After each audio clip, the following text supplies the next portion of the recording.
Hello, welcome back to Seawolf's Den. I'm Crafting Ron. This is the final episode of Show and Tell and Trash, and it will be a bunch of different things that I created. Some for contests, some for one-shot games that I never did any more with, and other things. These are 3 different crafts I created in the Mace crafting contest. I won an award for 2 of these, one only because I was the only entry. First was this one, and you're looking at a cove based on a map in a Dungeons & Dragons Adventures League adventure written specifically for Mace. I think it was called Blight of Jeffrey, and I helped write it, giving inspiration. And the guy got a nice map of a pirate cove, and this was supposed to be the encounter. The water didn't work out too well because I was crafting this in the middle of November and it was cold, so the hot glue cooled really quickly.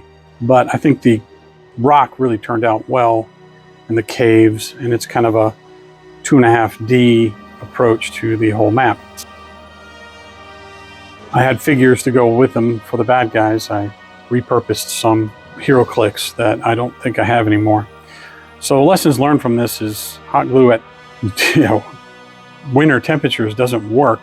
You need to kind of do that inside. And then also with the miniatures, I super glued them to their base and then put them right into a container, sealed them up, and when I took them out, they had like a frost all over them because of the super glue. So I learned a lesson there. Second craft is this one, and we were given a miniature for it and to base it on, and mine was Christmas themed. It was like a warrior-like Santa Claus, and he had a massive sword lofted up and ready. So I had him sitting in the front of this cave and something coming out of it. I used a light in there first. It was just going to be a little candle light, a little tea light, but then I was like, I'm going to put some tentacles coming out, and that's what I ended up doing. I used towel to cover up the cave to kind of give it a complete look. I was real pleased with it. I won best story out of this one.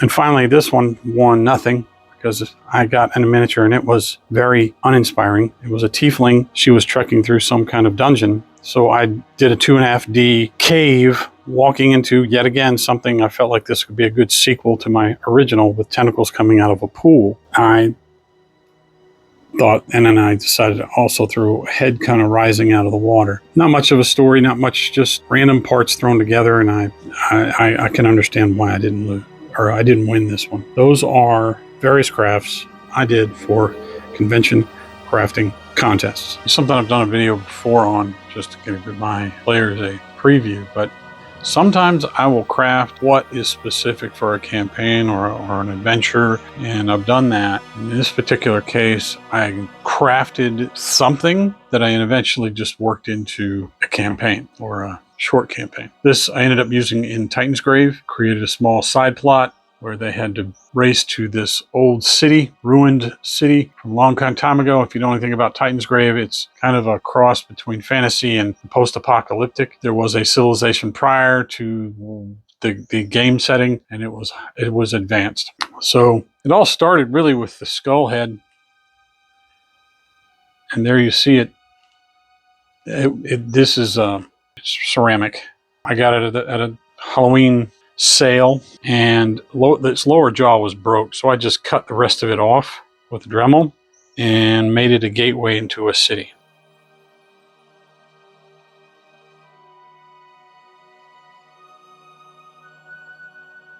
Then I just started grabbing packing material and stuff like that. I don't even remember what this held. I think somebody gave it to me and I cut it up to make it look like a pillbox,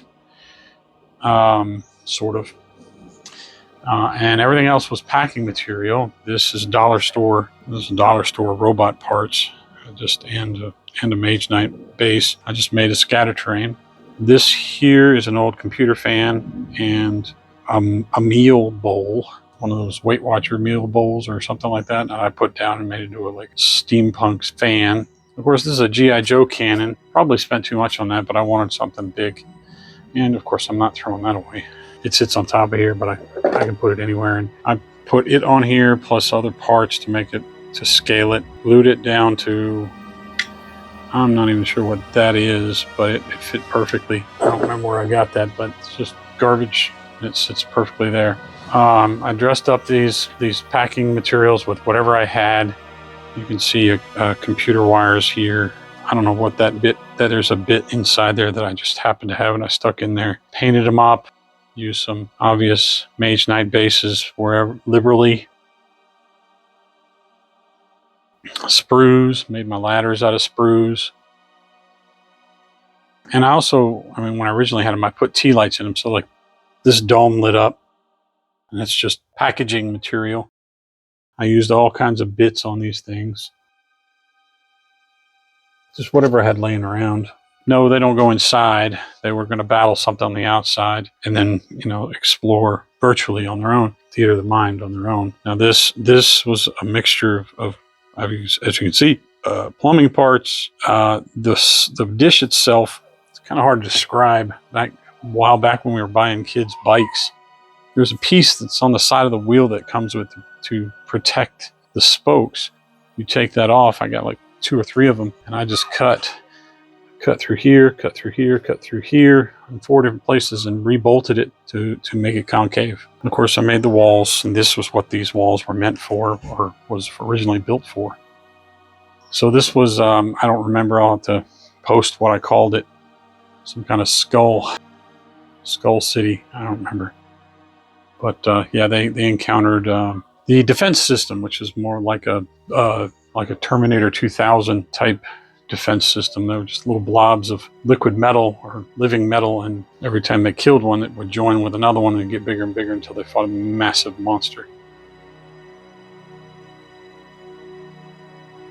Yeah, this was a landing pad and more sprue ladders, etc. This was a very fun craft. You can use packing material for just about anything, and I made it. I dressed it up, made it look like it had doors, cut out some sections for windows, and that's how it all came together.